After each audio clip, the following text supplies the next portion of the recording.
अस्सलामु अलैकुम वरहमतुल्लाहि वबरकातुहू। मैं सबसे पहले अल्लाह सुब्हानहू तआला का बहुत बहुत शुक्र अदा करता हूँ कि जिनकी वजह से मैं आज यहाँ तक पहुँचा हूँ और मेरी दुआओं को उन्होंने हमेशा कबूल किया। मैं अपने दादा अलहाज क़ारी हसनुद्दीन अहमद साहब जो ख़तीब जामा मस्जिद बीदर और अपने वालिदैन का बहुत बहुत शुक्र अदा करता हूँ जिनकी वजह से मैं यहाँ तक पहुँचा और यहाँ खड़ा हुआ हूँ। और मैं उन हर शख्स का शुक्र अदा करना चाहता हूँ मेरे घर में जिनकी वजह से और जिनके सलाह से मैं यहाँ तक आया हूँ। मैं आसिफुद्दीन सर का, चेयरमैन विज़डम स्कूल का बहुत शुक्र अदा करता हूँ। आपने मुझे इस लायक समझा, यहाँ तक बुलाया और मैं कुछ अपनी इस जर्नी आपके साथ शेयर कर सकूँ कि आप लोग भी वहाँ तक, उस मुकाम तक पहुँच सकें। मैंने अपनी पढ़ाई स्कूलिंग मैंने स्टार्ट की है विज़डम स्कूल से। मैंने मेरा एसएसएलसी एजुकेशन 2016 में पास आउट किया।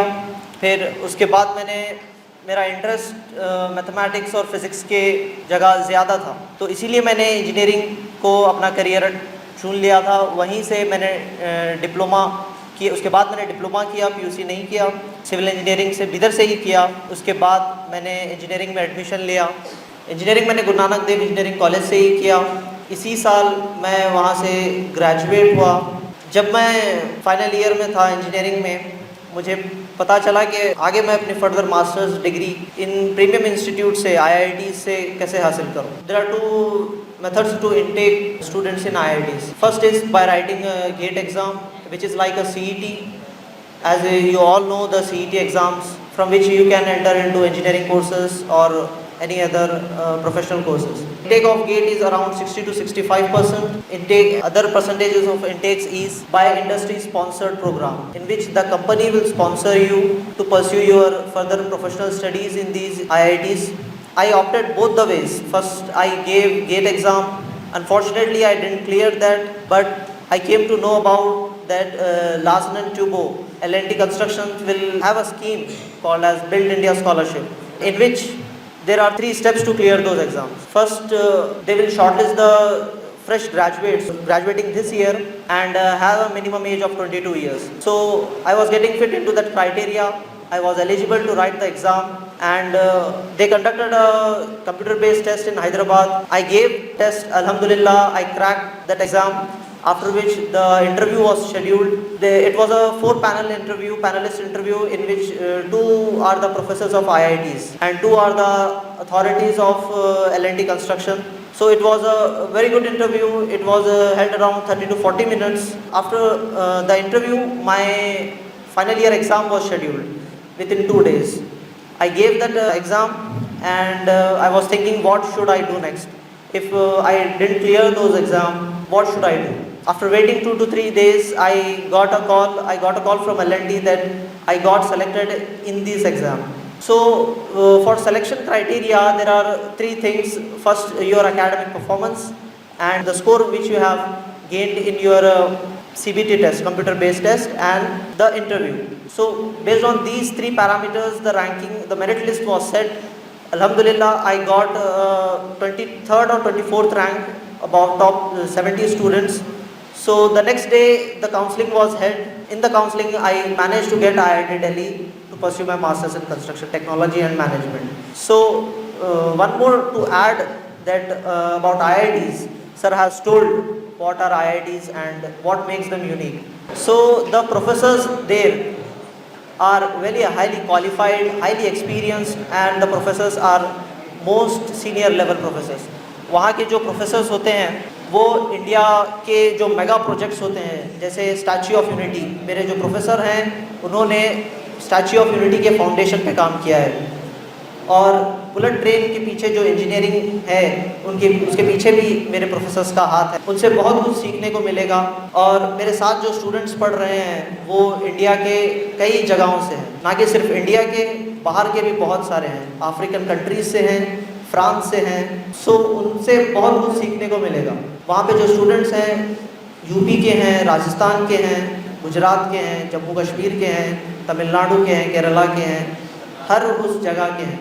जब आप उनसे बातचीत करेंगे, आपके नए दोस्त बनेंगे, उनसे बहुत कुछ सीखने को मिलेगा, आप बहुत कुछ एक्सप्लोर कर सकेंगे। इनके अलावा IITs में जो प्लेसमेंट्स होते हैं फाइनल ईयर के बाद, उन प्लेसमेंट्स में बहुत सारे मल्टीनेशनल कंपनीज आते हैं।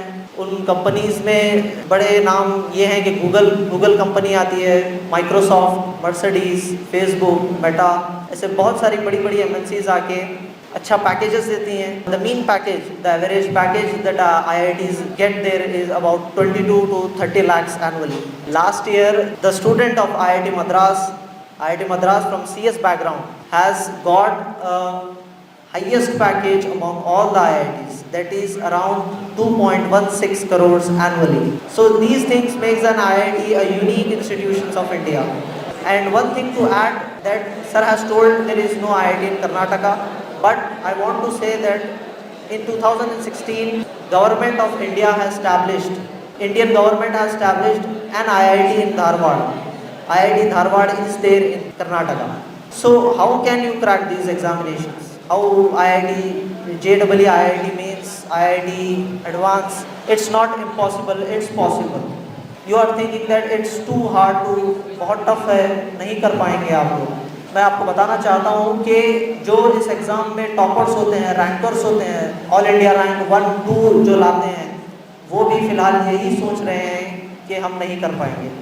ऐसी बात नहीं है कि आप नहीं कर पाएंगे। प्रॉपर स्ट्रैटेजी से, प्रॉपर पढ़ाई से, प्रॉपर डेडिकेशन, कंसिस्टेंसी और हार्ड वर्क को मेंटेन रखते हुए आप इस एग्ज़ाम्स को, चाहे वो JEE IIT क्यों ना हो, नीट क्यों ना हो, कोई भी कॉम्पिटिटिव एग्ज़ाम को बड़े आसानी से क्रैक कर सकते हैं। वो 3 चीज़ें, हार्ड वर्क, डेडिकेशन और कंसिस्टेंसी। आपको डेडिकेशन दिखाना होगा अपने गोल की तरफ। आपको एक गोल सेट करना होगा। जैसे मैडम ने बताया, गोल आपको किस दिशा में बढ़ना है वो आपको अभी डिसाइड करना पड़ेगा। या आपको डॉक्टर बनना है, IIT की तैयारी करनी है, इंजीनियर बनना है, या फिर UPSC के लिए तैयारी करनी है, IAS IPS बनना है, या लॉयर्स बनना है। चाहे कहीं भी कॉम्पिटिटिव एग्ज़ाम्स होंगे, उस कॉम्पिटिटिव एग्ज़ाम्स को क्रैक करने के लिए आपको proper dedication, hard work, consistency maintain रखनी होगी। आपको डेडिकेटेड रहना पड़ेगा। आप जो एग्ज़ाम क्रैक करने वाले हैं, क्रैक करने के बाद जो आपको सक्सेस मिलेगी, उसको सोचते हुए आपको अपनी तैयारी शुरू करनी होगी। तो हार्ड वर्क कैसे स्टार्ट करें? बहुत लोग कहते हैं कि आप एक डेली बेसिस पे टाइम टेबल बनाइए, टू डू लिस्ट बनाइए, आप क्या क्या करेंगे सारे दिन में, कौन से टॉपिक्स कवर करेंगे, कौन से सब्जेक्ट्स को कवर करेंगे। ये बहुत लोग बोलते हैं, बट कोई स्टूडेंट बनाता नहीं है टाइम टेबल। इस टाइम टेबल को शायद ही कोई 1 या 2 बनाते हो। क्यों? कारण क्या है इसके पीछे? यही कारण है कि आपको आपकी असलियत पता चल जाएगी उसके बाद, कि आप कितना पढ़ाई कर रहे हैं, आपका वक्त कितना ज़ाया हो रहा है। तो मैं यही कहूँगा कि आप फॉलो करने के पीछे मत देखिए, बस पहले आप टाइम टेबल तो बना के देखिए। टाइम टेबल को बना के देखिए, एक दिन फॉलो करिए, फिर लास्ट में जब आप रात में उस टाइम टेबल को देखेंगे, फिर उसको देखिए कि आपने कितने सब्जेक्ट्स, कितने टॉपिक्स कवर किए, आपने कितना अपने टाइम टेबल को फॉलो नहीं किया। फिर अगले दिन उस टाइम टेबल को, वो जो आपने वक्त ज़ाया किया, उसको एलिमिनेट कीजिए। उस वक्त को अपने पढ़ाई में डालिए, जो वक्त आपने पिछले दिन ज़ाया किया। इस तरह से आप अपने जो बेकार समय है उसको हटाते हुए जाइए और उसमें उस वक्त का यूज़ कीजिए। जब आप इन सब की तैयारी कर रहे होंगे, आपको बहुत सारे डिस्ट्रैक्शंस मिलेंगे। जैसे मैम ने बताया, इन सब में सबसे बड़ा डिस्ट्रैक्शन है आपका मोबाइल फ़ोन, आप सोशल मीडिया। मैं जानता हूँ सबका इंस्टाग्राम अकाउंट होगा, फेसबुक होगा, यूट्यूब चलाते होंगे, स्नैपचैट चलाते होंगे, ये बहुत सारे डिस्ट्रैक्शंस हैं। मैं आपको बताना चाहूँगा कि ये जो आप यूज़ कर रहे हैं, ये आप बहुत गलत तरीके से इस्तेमाल कर रहे हैं। इसका इस्तेमाल इस तरीके से नहीं होता।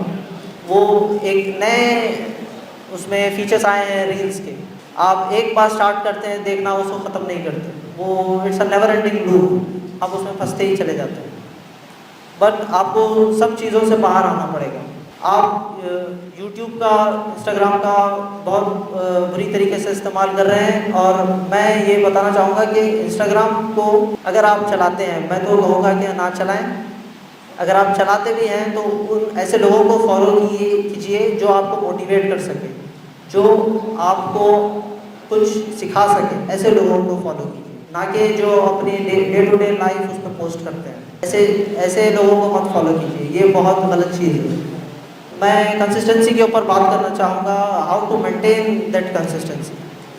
उस कंसिस्टेंसी को मेंटेन करने के लिए सबसे सबसे बड़ी चीज़ है मोटिवेशन। मोटिवेट रहने के लिए आप जब टाइम टेबल फॉलो करना, राइट ट्रैक पे आ जाएंगे, जब डे टू डे आप सही टाइम टेबल फॉलो कर रहे होंगे, आपको एक सेटिस्फैक्शन मिलेगा कि मैंने आज ये अचीव कर लिया और मैं डे टू डे ये अचीव करता रहूँगा। आपको जब भी आप रात में अपने टाइम टेबल को देखेंगे क्या क्या मैंने अचीव किया, तो आपको एक अंदर सेटिस्फैक्शन मिलेगा। उस सेटिस्फैक्शन को देखते हुए आपने ख्याल आएगा कि मैं कर सकता हूँ, आगे बढ़ सकता हूँ, कल भी यही ऐसे ही टाइम टेबल फॉलो करता रहूँगा। इस सेटिस्फैक्शन से आपको कंसिस्टेंसी मिलेगी, अगले दिन भी आप यही फॉलो करते रहेंगे। तो बस यही चीज़ें हैं जो आपको मेंटेन करनी है, आपको अपने साथ लेके चलना है। अगर ये 3 चीज़ें, हार्ड वर्क, डेडिकेशन और कंसिस्टेंसी, ये 3 चीज़ें अगर आप मेंटेन कर सकें, कहना चाहूँगा कि आप डेफिनेटली इन एग्ज़ाम्स को क्रैक कर सकते हैं। जब आप ये सब कर रहे होंगे, आपको बीच में नेगेटिविटी, डिप्रेशन, बहुत सी चीज़ें दिखेंगी, बट स्ट्रेस बहुत बड़ा कारण है। स्ट्रेस, डिप्रेशन, नेगेटिविटी, इन चीज़ों से दूर कैसे आना है? जब भी आप इन चीज़ों के डील करेंगे तो आप अपने माँ बाप के साथ वक्त बिताइए, अपने माँ बाप के साथ क्वालिटी टाइम स्पेंड कीजिए, अपने फ्रेंड्स के साथ क्वालिटी टाइम स्पेंड कीजिए। आपको अंदर एक पॉजिटिविटी फील होगी, आप में एक पॉजिटिवनेस आएगी। फिर कहीं भी आप पढ़ाई कर रहे होंगे, बीच में डाउट्स होंगे कोई टॉपिक्स को लेकर, उस दौरान आप अपने प्रोफेसर्स को या लेक्चरर से नहीं पूछ पाएंगे, उस टाइम काम आता है आपका मोबाइल फ़ोन। आपके मोबाइल फ़ोन को उठाइए, आप यूट्यूब पे या फिर गूगल पे उस टॉपिक को डालिए, आपको thousands of, hundreds of videos मिलेंगे, कई प्रोफेसर्स पढ़ा रहे होंगे उन चीज़ों को, वहाँ से सीखिए। और मैं एक आखिरी शेर कहकर अपनी बात को ख़त्म करता हूँ कि जीत उन्हीं को मिलती है जिनके बाजुओं में जान होती है, पंखों से कुछ नहीं होता, हौसलों से उड़ान होती है।